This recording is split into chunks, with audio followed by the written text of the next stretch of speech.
Peoples పల్స్కి స్వాగతం. ఈరోజు వార్తల్లోని ముఖ్యాంశాలు. కొత్త జిల్లాల్లో ఏప్రిల్ 2ను ఉద్యోగుల అపాయింట్మెంట్ డేగా ప్రకటించిన ఏపీ సర్కార్, జీవో విడుదల.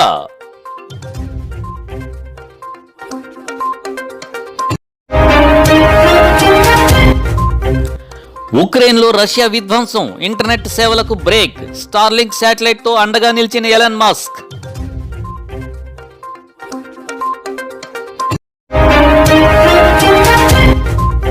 దేశంలో న్యాయ వ్యవస్థకు కనీస స్థాయిలో మౌలిక వసతులు లేవు, జస్టిస్ ఎన్వి రమణ తీవ్ర అసంతృప్తి.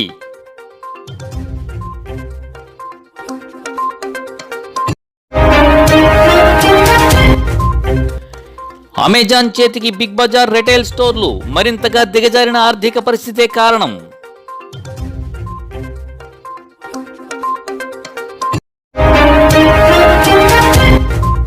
ఐక్యరాజ్య సమితి భద్రతా మండలిలో ఉక్రెయిన్ మద్దతు తీర్మానంపై ఓటింగ్లో పాల్గొనని భారత్.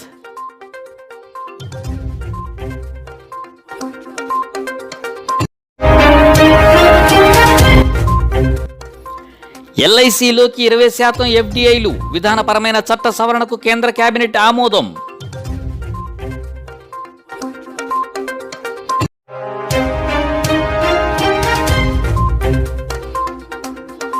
జిల్లాల పునర్వ్యవస్థీకరణ ప్రక్రియలో మరో కీలక అడుగు పడింది.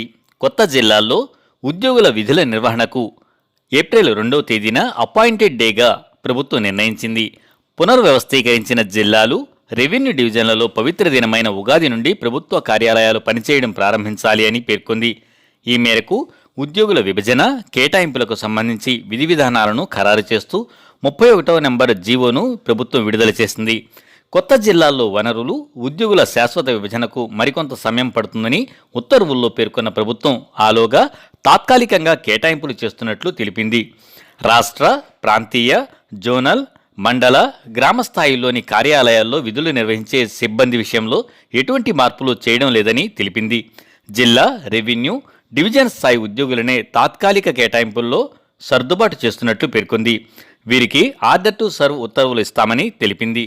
ఆర్డర్ టు సర్వ్ ఉత్తర్వులు జారీ చేసిన తర్వాత ఉద్యోగులు వేరే ప్రాంతానికి వెళ్లి పనిచేయాల్సి వస్తుందని, దీనిని దృష్టిలో ఉంచుకొని బదిలీలపై ఉన్న నిషేధాన్ని కూడా ఎత్తివేస్తామని తెలిపింది.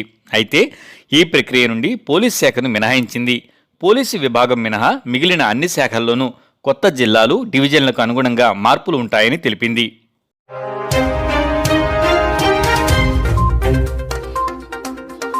ఉక్రెయిన్ మీద విడుచుకుపడుతోంది రష్యా. 4వ రోజు దాడి మరింత ఉధృతమైంది.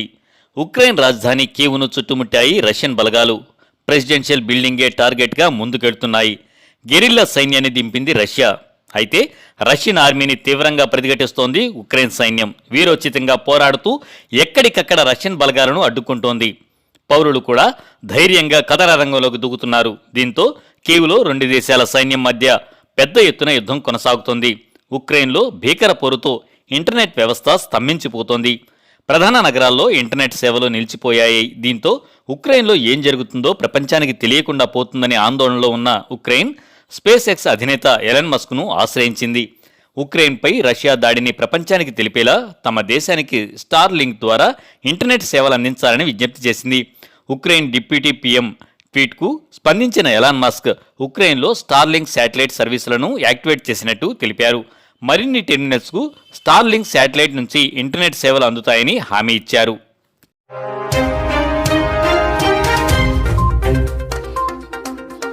దేశంలో న్యాయ వ్యవస్థకు కనీస స్థాయిలోనూ ప్రాథమిక మౌలిక సదుపాయాలు లేవని సుప్రీంకోర్టు ప్రధాన న్యాయమూర్తి జస్టిస్ ఎన్వి రమణ అసంతృప్తి వ్యక్తం చేశారు.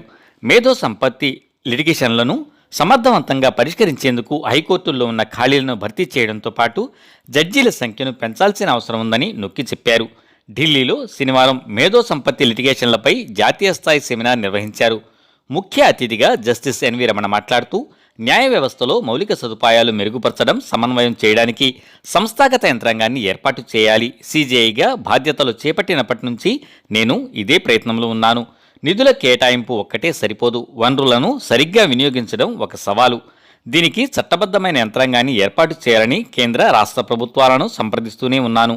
త్వరలో సానుకూల స్పందన వస్తుందనే ఆశాభావంతో ఉన్నాను అని చెప్పారు. భారత న్యాయ వ్యవస్థ పెట్టుబడిదారులకు అనుకూలమైనదని, పూర్తిగా స్వతంత్రమైనదని, అందరికీ న్యాయం అందించేందుకు ఉద్దేశించిందని సిజేఐ తెలిపారు. 2016లో ఐపీఆర్పై ఒక సదస్సులో పాల్గొనేందుకు జపాన్ వెళ్లాను. భారత న్యాయ వ్యవస్థ పెట్టుబడులకు ఎంత అనుకూలమైందని ఆ సదస్సులో నన్ను పదే పదే ప్రశ్నించారు.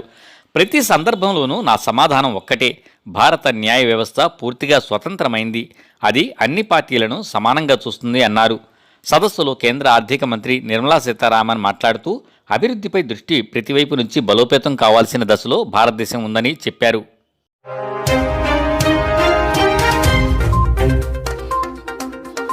ఫ్యూచర్ గ్రూప్కు చెందిన ప్రముఖ బిగ్ బజార్ 1700 కంటే ఎక్కువ అవుట్లెట్లను కలిగి ఉంది. దాన్ని కొన్ని అవుట్లెట్లకు లీజు చెల్లింపులు చేయలేకపోయింది. ఫలితంగా రిలయన్స్ కొన్ని దుకాణాల లీజులను తన పేరుకు బదిలీ చేసింది. స్టోర్లను నిర్వహించడానికి వాటిని ఫ్యూచర్కు సబ్లెట్ చేసిందని వర్గాలు తెలిపాయి. ఫ్యూచర్ చెల్లింపులు చేయడంలో విఫలమైనందున రిలయన్స్ దాదాపు 200 అవుట్లెట్లను ప్రారంభించి రీబ్రాండ్ చేయాలని నిర్ణయించుకుంది. లేకపోతే మూసివేయబడతాయని తెలుస్తోంది. 200 స్టోర్ల నిర్వహణను రిటైలర్ రిలయన్స్ తీసుకుంటున్నట్లు రాయిటర్స్ వార్తా సంస్థ వెల్లడించింది. 2020 నుంచి రిలయన్స్ ఫ్యూచర్ సంస్థకు చెందిన రిటైల్ ఆస్తులను పొందేందుకు $3.4 బిలియన్ ఒప్పందాన్ని ముగించడంలో విఫలమైంది. ఇప్పటికే దీనిపై లీగల్గా పోరాడుతున్న భాగస్వామి Amazon.com కొన్ని ఒప్పందాలను ఉల్లంఘించిందని పేర్కొంటూ న్యాయపరంగా నిరోధించింది. దీనిపై ఫ్యూచర్, రిలయన్స్, అమెజాన్ సంస్థల నుంచి ఎటువంటి స్పందన లేదు. చట్టపరమైన పోరాటం కారణంగా రిటైల్ ఆస్తుల విక్రయం నిరోధించబడినందున రిలయన్స్ ఫ్యూచర్ దుకాణాలను స్వాధీనం చేసుకోవడం వల్ల ఆర్థిక పరిస్థితి మరింత దిగజారుతుందని తెలుస్తోంది.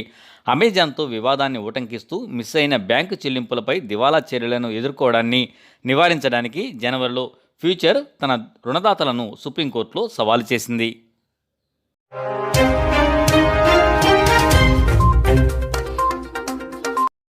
ఉక్రెయిన్పై రష్యా దాడిని ఖండిస్తూ ఐక్యరాజ్యసమితి భద్రతా మండలిలో అమెరికా, అల్బేనియా కలిసి తీర్మానం ప్రవేశపెట్టాయి. తక్షణమే ఉక్రెయిన్ నుంచి రష్యా బలగాలను ఉపసంహరించుకోవాలని డిమాండ్ చేశాయి. అయితే ఈ తీర్మానంపై ఓటింగ్కు భారత్ దూరంగా ఉండడం గమనార్హం.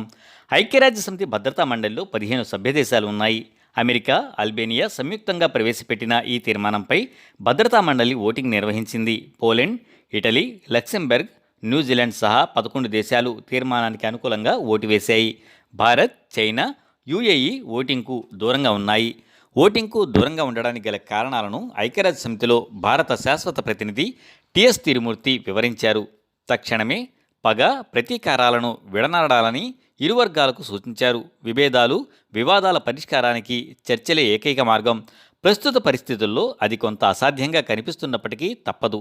ఇరు వర్గాలు దౌత్య మార్గాన్ని విడనాడడం బాధాకరం. తిరిగి ఆ మార్గానికే రావాలి. ఇలాంటి కారణాలన్నింటి వల్ల భారతదేశం ఈ తీర్మానానికి దూరంగా ఉండాలని నిర్ణయించుకుంది అని తిరుమూర్తి పేర్కొన్నారు.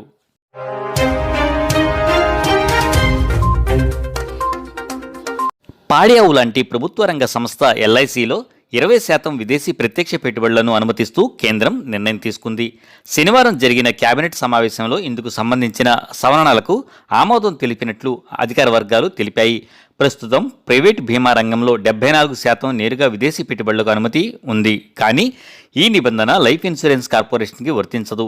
ఎల్ఐసి చట్టం 1956, ఇన్సూరెన్స్ యాక్ట్ 1938 సహా insurance regulatory and development authority చట్టం 1999 ప్రకారం ఎల్ఐసిలోకి నేరుగా విదేశీ పెట్టుబడులను అనుమతించరు. దీన్ని మార్చుతూ మోడీ అధ్యక్షతన జరిగిన కేబినెట్ సమావేశంలో నిర్ణయం తీసుకోవడం గమనార్హం. వ్యాపారాన్ని సులభతరం చేసేలా ప్రోత్సహించడమే ఈ సవరణల ఉద్దేశమని ప్రభుత్వం చెబుతోంది. ఎల్ఐసి ఇష్యూ కోసం ఫిబ్రవరి 13న ఆ సంస్థ సెబీకి దరఖాస్తు చేసుకుంది. ఇందులో 5% వాటాలకు సమానమైన 61.6 కోట్ల షేర్లను విక్రయించాలని నిర్ణయించింది. అమ్మకానికి పెట్టే ఆ వాటాల పరిమితిని ఇప్పుడు మరింత పెంచింది. తాజా నిర్ణయంతో విదేశీ ఇన్వెస్టర్లకు ఎర్రతివాచి పరిచినట్లయింది.